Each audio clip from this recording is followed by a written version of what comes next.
Hey friends, and welcome back to Stronger Every Day. My name is Chrissy, and today we're going to talk about John 8, 31, and 32. But first, I have a little friend that wants to say hello. This is Lily. She's usually always in my lap, or always right beside me on the couch through all day, every day, and every video that I do.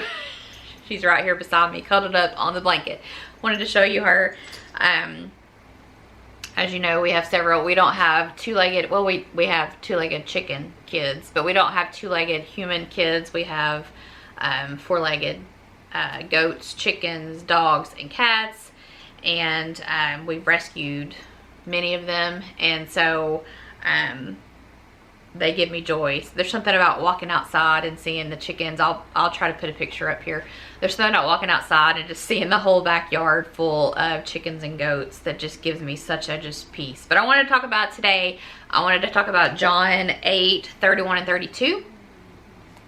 So basically what it's saying is, if you remain in my word, if you remain in my word, you will truly be my disciples, and you will know the truth, and the truth will set you free.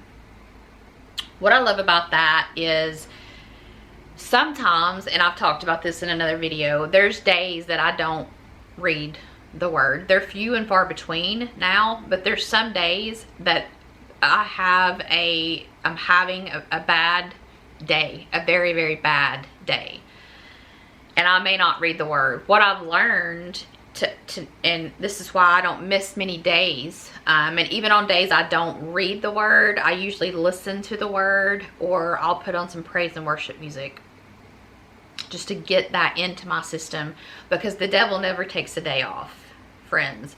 And so even when we're struggling in the depths of depression and anxiety, and we think, listen, I can't comprehend, and that is a symptom of mental illness, is that you have trouble comprehending. There's diseases out there that make it hard to understand, comprehend, attention spans. And so sometimes there is no point. God already knows this Bible, right? You're reading it for you. You're reading it to understand his word and learn his word and have it in you, so that when things happen, you've already got God's word in you. So what's in you comes out, right? What I love about this is that it's saying, if you remain in my word, then you will truly be my disciples. You will truly know the truth, and it will set you free. Why is that? Well, number one, it's stated in the Bible, but I like this verse as well. It's 1 Peter 5, 8, and I'll probably do a separate video on this verse and a couple others. It's 1 Peter 5, 8. Stay alert. Watch out for the great enemy, the devil. He prowls around like a roaring lion looking for someone to devour. He's always looking. He's always on this earth looking. And if you give him a foothold or a stronghold, he's going to take it.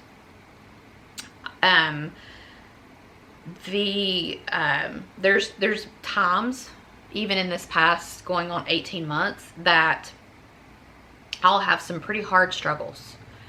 And I know each time that, yes, there are times that something I've done has caused that struggle. I'm not saying that it's always the devil, right? It isn't always the devil, but it is a lot of the time. There's things that I've done or that you've done that have caused you to be in the situation you're in, or be sad, or whatever you're going through. But also, when we give the devil a foothold, he's always looking to destroy and devour. And if he can just get that foothold, then he's going to stay, and he's going to make things difficult. If you're strong, then he's going to pass you over. But one thing I've noticed is I've had more attacks from the devil since I started this journey 18 months ago, and in particular since I started this channel back in December of 2022. So it's, who do you think you are? You don't even know the Bible. You don't know every word of the Bible frontwards and backwards and frontwards. You struggle pronouncing words. You struggle with speech. Look at your past. Look at the person that you are. Look at you when you still have bad days to this day. The devil is always there just poking and prodding. And the reason for that is because I'm ticking him off. Because I am helping people. I am following what God has told me to do, and I'm helping people that have been in my exact situation of struggling with mental illness as Christians. We can look at the example of Jesus, and I'm going to talk about this in another verse, but it's talking about, where is it? No, I've got it written down somewhere. Luke 4:13. It's talking about when the devil took Jesus out and tempted him the 3 times. The last verse, I think it's 4:13, maybe. Luke 4:13 is talking about after the devil tempted Jesus and tried to get him to sin and fail, he left him be for a more opportune time. You're not just going to conquer the devil once and he's going to flee. Now, if you resist the devil, he will flee. But he's always roaming the earth looking for someone to devour. And if he can find your weak spot, he's going to come back for you. I felt that so much on this channel of, who do you think you are? Just what I said earlier, you're not worthy. Look at your past, look at the things that you've done. And one thing that's just speaks to my heart is God uses broken people, and he uses people with circumstances that have been difficult to help others.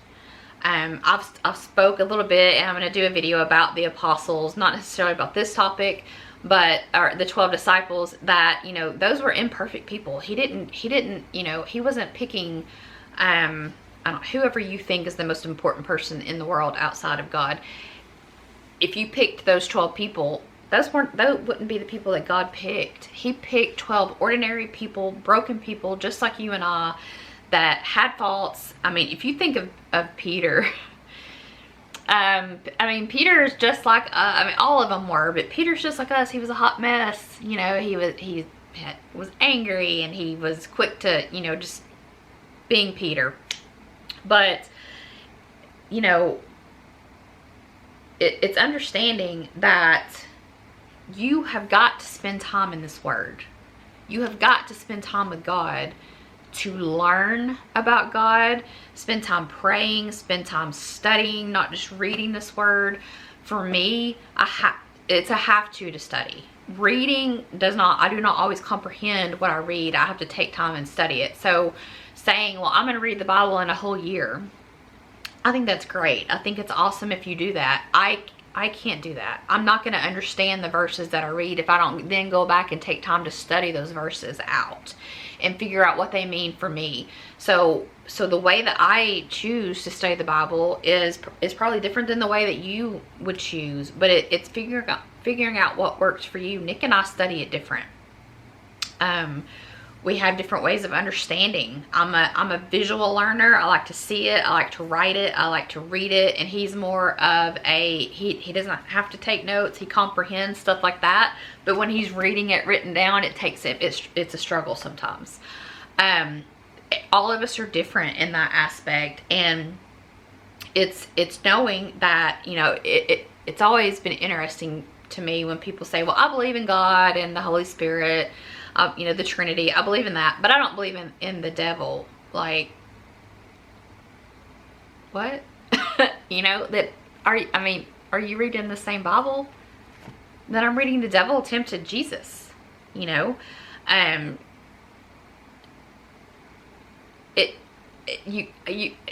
no way. There's good and bad. There's good and evil. There's God and the devil. There's heaven and hell. But it's recognizing that I have in my phone, that I have it in my notes file, and I keep it in here so when I need to look at it, that I am difficult to anger and quick to forgive. And that's not always the case. That's why it's in the notes file in my phone, so that I can read it and reread it and read it and reread it over and over and over again until it gets in my head that I am difficult to be angry and I am quick to forgive. I don't want to give the devil strongholds in my life. I don't want to do things that he sees as an opportunity to even for an hour to stand in the way of my relationship with God. I'm running hard to Jesus. I'm running hard. I have been a Christian for almost 30 years, and I've loved God. I believed in God. I knew that he died for me. I knew that he was raised again 3 days later. I knew that he loves me unconditionally more than anybody ever in this world would. I knew that I was a daughter of the Most High. I knew heaven and hell. I knew a lot of things, but I was never running for Jesus. I was never running for him. And I told Nick the other day that I don't care if it seems like to our friends and family that I've become boring and I've become, she just wants to stay at home and read and study. If you think that I'm boring, I'm perfectly okay with that, as long as God's happy with me. I love diving into his word. I love learning about God. I love different preachings, different teachings, different conferences, anything that I can get knowledge on. I love just sitting quietly and letting God speak to me. There's something about that. And if that means that I don't have as many friends as I used to, well, God's slowly removing them, because you weren't a friend anyway. If you can't be happy for me, then I'm finding my joy and I'm finding my peace, and that I'm spending my time with God, who is the most important person ever on the earth. If you can't be happy for me and you're upset that I'm not making the movie that you're going to, that I feel like is not a movie that I should be seeing, I'm not judging you. I'm just saying there's a show, there's actually 2 shows on TV that are extremely popular right now, and I think they're both really, I've seen an episode of each. I think they're both really, it would be a show that I would be interested in, but the language and the content is not. It's not something that, for me as a Christian, as a child of God, I can feel him saying, I'm calling you for something more. I'm calling you for something higher. You can watch that show. But when you're asking me, when I'm asking God, God, work through me. Let me be your hands and feet. I want to help people that are struggling with what I've struggled with. I want to be your hands and feet. I want to be the best example of you that I can be here on earth. Lord, help me. Let me do this. Let me, here I am, Lord. Send me.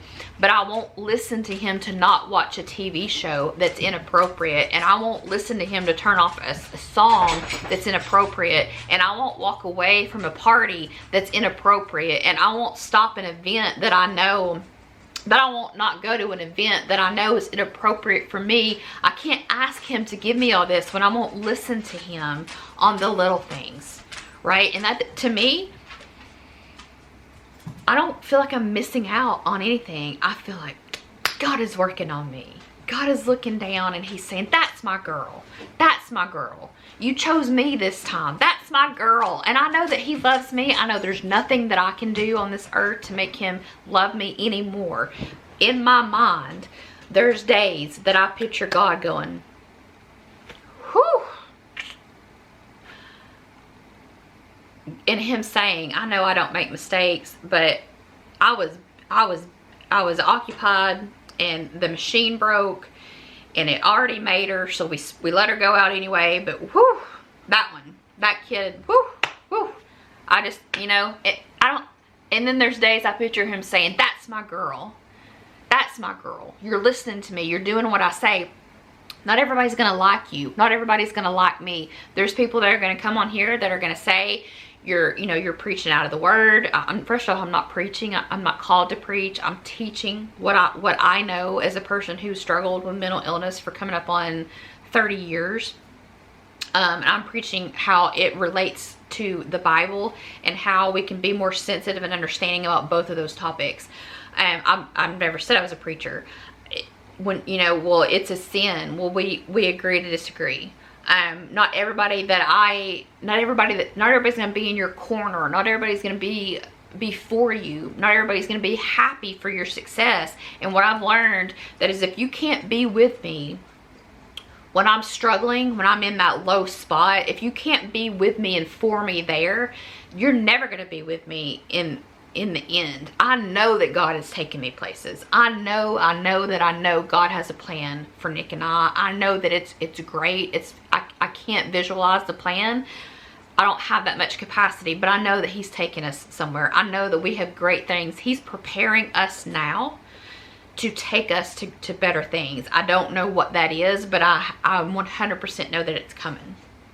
He's preparing us. But if I can't say no to the little things, if I can't sit at lunch or at dinner or in church or after church, and I can't walk away from a table full of gossip and hate, talking about the preacher and the preacher's wife and the preacher's husband and the preacher's this and the preacher's that, and you know, the lady with the curly hair up front and the lady with the low cut this and the high this. No, if I can't walk away from that because of fear that I'm not going to be popular with people, I'm not living for Jesus. And I'm tired of that. It's always been, well, God, you know, I don't really like this conversation, but I don't want to hurt these people's feelings. I don't want them to think I'm judging them. I'm not judging them. What I'm saying is my ears, my eyes don't need to see or hear that anymore. We did a video on boundaries. I'm not sure if it's before or after this video, but we've done a video on boundaries where I'm not allowing that in my life anymore. I'm not going to sit at a table and listen to gossip and hate and sin and maliciousness anymore. I didn't get that. Could you try? Siri. If that's the conversation you're going to have, I'm going to get up and walk away. And if that insults you, then maybe you need to check your heart and figure out something. Figure out why is she walking away in the middle of a conversation. And if you choose to judge me and condemn me and say that I think I'm better than you, or that, you know, whatever you want to say, I'm fine with that, because God knows my heart. He knows that I'm getting up and walking away from that conversation because it's not a conversation I need to be a part of. He knows I'm not watching that movie or going to that party or attending that event or doing that, you know, whatever situation or circumstance that comes up, because I'm living for Him. For so long, I did those things. So in essence, I chose those over God. And I've said before, I feel like He had called me. I didn't recognize it, but looking back, I feel like He had started calling me to do this a while ago. But in my mind, well, you know, God, I can't, you know, we have to be a 2-family income, and, you know, I have to maintain that paycheck so that I can show my worth. And there for a while, we pen to paper couldn't afford it. We were eating a peanut butter sandwich a day, and sometimes I didn't eat that day because Nick's job was more strenuous and he needed the sandwich. God put us in a different situation now, and we're not like rolling in the dough, but we have enough. We have enough to get by. We have enough to pay our bills. We live within our means. We don't take extravagant trips. It's always interesting to me. I'll hear somebody say, well, I just don't have any money, but they've been on 3 trips this year. Like,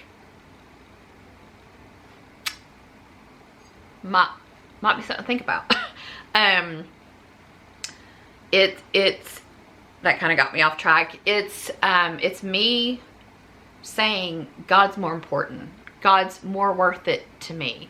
If I'm gonna have to offend someone, if I'm gonna have to let someone down, it's not gonna be God anymore. It's gonna be that person or that circumstance. I'm done. I'm done living that life. I've told Nick, I feel like going from in high school and college where I was more of a social butterfly to now, you know, God's been preparing me. I do believe that a lot of what's coming, I'm gonna have to walk alone on. And I mean, for me, I think Nick will be with me. I think God's got things for Nick and I. I think, you know, my dad, mom and dad, his mom and dad, I think they're going to be with us in this journey. But there's not going to be a lot else with us. There'll be a few, but He's preparing me, right? There's, you know, we talk about about heaven. It's a narrow path, and my circle might not be huge, and I'm okay with that. As long as God is my focus, God is who I'm living for, then I'm 100% okay with that. And so it's knowing that we're in a war, right? And it's not against people, it's against principalities. It's the devil. You know, he's prowling around and he's looking for ways to get into our minds. And I'm not saying that depression or mental illness is a sin. It can be, okay? I want to be very honest about that. Depression and anxiety and mental illness can be a result of sin. If you're allowing the devil in your life, if you're giving him strongholds, if you're having affairs, if you're talking about having affairs, if you're getting drunk every night, if you're doing drugs every day, if you're stealing things every night, if you're selling, you know, all of the big sins, we'll say, if you're gossiping about people 24/7, yes, that can lead to depression and anxiety. It can lead to a plethora of problems. There is a difference between medical mental illness and temporary, like depression, anxiety type situations, right? We've talked about that in detail. But what I am saying is that my God does not choose to say, well, you sinned once, so now you have a lifetime of depression and anxiety. No. Without God, friends, it's gotten so much better. I hope you hear those words, that if I can say after coming up on 28 years that it gets better. That's not because I got better. That's because God said, do this, which is read this word and help others. And I've dove deep into this word. I've dove deep into this word. I soak it up. I love learning about God. That has been the difference. There's been some other things. We've talked about that. Diet, exercise, all the things that you hear. The most important thing that's helped me is getting in this word. It's learning this word. It's learning that God loves me, that I'm worthy.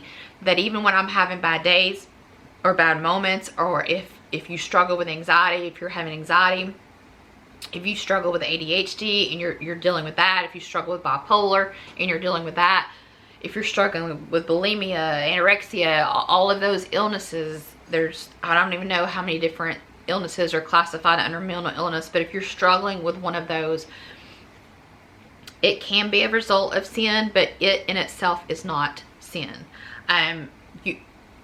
Those can be a result of sin, and you can sin as a result of them. But did God give you that because you sinned? No. Is it a lack of faith? I've talked about in detail. It can be. It can be a lack of faith for, I think, a lot of us. It is that if my faith wasn't as strong as it is, if I didn't love God with every ounce of me, I wouldn't be here anymore. There's no ifs, ands, or buts about that. But it's knowing that eventually it gets better. I hope that maybe that resonates, or maybe that rings a bell if you're saying, you know, I've been struggling with this for 6 months, or I've been struggling with this for a year or 10 years or 20 years. I've had some people that reached out to me that said, you know, listen, sis, I've been struggling with this for 50 years. It gets better. Just hang on and hold on and keep running towards the Lord. It's knowing that you can make it better. We've talked in detail about you have options, right? Pick your hard. Pick your hard. It's either going to be hard to live with a lifetime of mental illness and not do anything about it, or it's going to be hard to make positive changes, to make your life more level, your level, right? My level and your level are not the same. Whatever's going to help you pick your hard. Pick your hard. Is it fair? No. Is it my life? Yes. Is it a lot of people's lives? Yes. Pick your hard. I hope that somehow this helps in some way. Friends, I end every video this way. It's always my heart and hope that you hear and feel this. Friends, God loves you. I love you. Your family loves you. Your friends love you. And we need you here. We'll see you in the next one, friends. Bye.